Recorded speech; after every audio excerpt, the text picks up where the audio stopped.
নমস্কার বন্ধুরা। শিক্ষকদের চোখের চরম দুশ্চিন্তা ও রাতের ঘুম উড়ে যাওয়ার ক্লান্তি কি কেউ দেখতে পাচ্ছেন? আজ পশ্চিমবঙ্গ সহ সারা দেশের প্রাথমিক শিক্ষক শিক্ষিকাগণ ভয়াবহ ঝড়ের মধ্যে দিয়ে যাচ্ছেন। সুপ্রিম কোর্টের রায়ের পর গোটা দেশের প্রাথমিক শিক্ষকদের টেট পাস করা বাধ্যতামূলক। কিন্তু প্রশ্ন হলো, পশ্চিমবঙ্গ সরকার যেখানে এখনো পর্যন্ত কোনো প্রকার নোটিফিকেশন দেয়নি, পর্ষদ সম্পূর্ণ নীরব, ঠিক সেই মুহূর্তে সিবিএসসি হঠাৎ করে সিটেটের পোর্টাল খুলে দিয়েছে।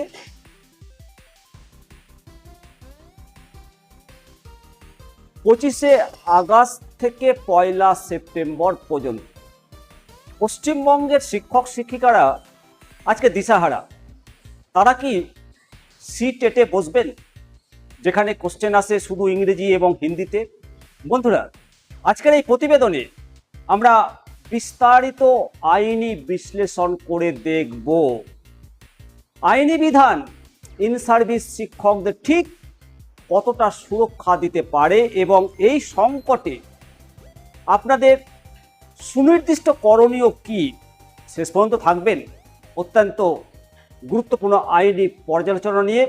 সঙ্গে শিবরাম নিমতিতা দর্শনে আপনাদের স্বাগত।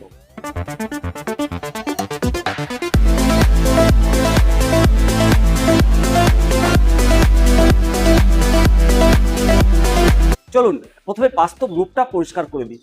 সিবিএসসি সম্প্রতি পাবলিক নোটিফিকেশন জারি করে জানিয়ে দিয়েছে যে সুপ্রিম কোর্টের রিভিউ পিটিশনের পরিপ্রেক্ষিতে 22তম সিটেটের অনলাইন আবেদন পোর্টাল আবার খুলে দেওয়া হয়েছে, যা চলবে 1লা সেপ্টেম্বর পর্যন্ত।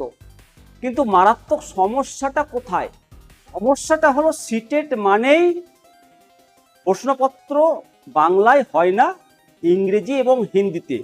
আর পশ্চিমবঙ্গের ইন সার্ভিস শিক্ষকরা সবাই বাংলাতে অভ্যস্ত, হিন্দিতে বা ইংরেজিতে কোশ্চেন হলে পাশ করাটা অগ্নি পরীক্ষার সমান।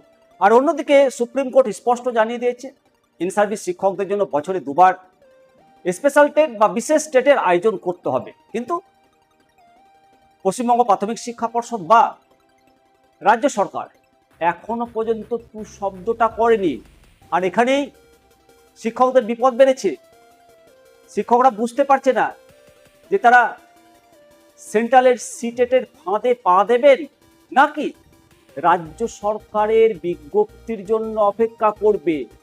আর এই প্রশাসনিক নীরবতায় শিক্ষকদের ঠেলে দিচ্ছে এক ভবিষ্যৎ মহা সংকটের দিকে। আর এই মুহূর্তেই এখন প্রশ্ন হলো যে কি বলছে সুপ্রিম কোর্ট। সাম্প্রতিক আইনি বিশ্লেষণ, সুপ্রিম কোর্টের রায়, চলুন এক নজর সেই রায় আপনাদের সামনে তুলে ধরবো, তারপর আপনাদের মতামত জানাবো।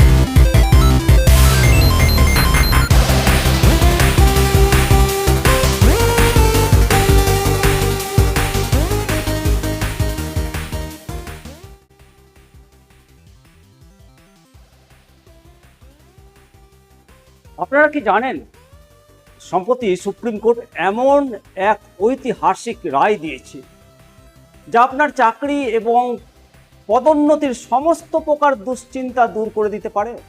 22 আগস্ট 2026 সেই যুগান্তকারী রায়, যা কর্মরত শিক্ষকদের ভবিষ্যৎ সুরক্ষায় এক বিরাট ভূমিকা নিতে চলেছে।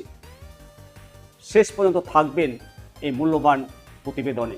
সুপ্রিম কোর্টের মাননীয় জাস্টিস উজ্জ্বল ভূঁইয়া এবং মাননীয় জাস্টিস মনোজ মিশ্রের ডিভিশন বেঞ্চ স্পষ্টভাবে জানিয়ে দিয়েছে যে কোনো সরকারি কর্মচারী বা শিক্ষক যখন নিয়ম মেনে নিজের যোগ্যতা বা ডিগ্রি অর্জন করেছিল তখন সেই ডিগ্রি সম্পূর্ণ বৈধ। সুপ্রিম কোর্ট স্পষ্ট জানিয়েছে যে সরকার বহু বছর পর বা দশক পর দুম করে নতুন কোনো নিয়ম চাপিয়ে দিয়ে সেই কর্মচারী বা শিক্ষকের প্রমোশন বা চাকরি কেড়ে নেওয়া যাবে না, স্পষ্ট জানিয়েছে।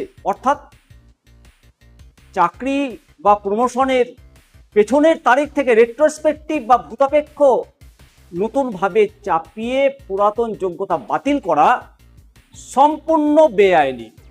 চলুন এই মামলার মূল ঘটনার স্রোত আপনাদের জেনে রাখা উচিত। তামিলনাড়ু ট্যুরিজম ডিপার্টমেন্টের কর্মী আর গজেন্দ্র কুমার, উনি 1980 সালের দশকে ওপেন ইউনিভার্সিটি বা ডিস্ট্যান্স এডুকেশনের মাধ্যমে বিকম এবং পরবর্তীতে পোস্ট গ্র্যাজুয়েশন কমপ্লিট করে ডিগ্রি অর্জন করেছিলেন। সে সময়কার সরকারি নিয়ম অনুযায়ী সেই ডিগ্রি সম্পূর্ণ বৈধ ছিল এবং তার ভিত্তিতে উনি প্রমোশন পেয়েছেন। দীর্ঘ 15 বছর ধরে চাকরিতে বহাল রয়েছেন। প্রশাসন হঠাৎ তার ডিগ্রি নিয়ে আপত্তি তোলে এবং তার ডিগ্রি নিয়ে আপত্তি তোলা হয় যে তার ডিগ্রিটি প্রচলিত 10+2+3 এই ফরম্যাট বা মানদণ্ড পূরণ করে না। ফলে বিষয়টি মাদ্রাজ হাইকোর্ট থেকে সুপ্রিম কোর্ট পর্যন্ত গড়ায়। মাননীয় সুপ্রিম কোর্টের ডিভিশন বেঞ্চ অত্যন্ত স্পষ্ট ভাষায় বলে দিয়েছে যে যদি কোনো কর্মচারী বৈধ নিয়মে এবং উপযুক্ত কর্তৃপক্ষের অনুমতি নিয়ে যোগ্যতা অর্জন করে থাকেন এবং বছরের পর বছর সেই কাজ করে থাকেন, তবে সরকার হঠাৎ করে নতুন কোনো ব্যাখ্যা দিয়ে সেই পুরাতন যোগ্যতাকে ছুঁড়ে ফেলে দিতে পারে না, চাকরি থেকে বরখাস্ত করতে পারে না।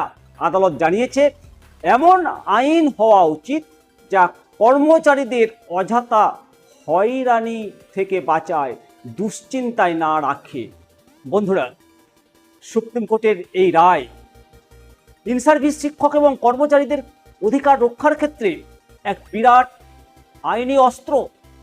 এই রায় প্রমাণ করে যে নিয়মের প্যাচে ফেলে একজন পরিশ্রমী কর্মীর অধিকার, একজন শিক্ষকের অধিকার কেড়ে নিয়ে ছুঁড়ে ফেলা যায় না।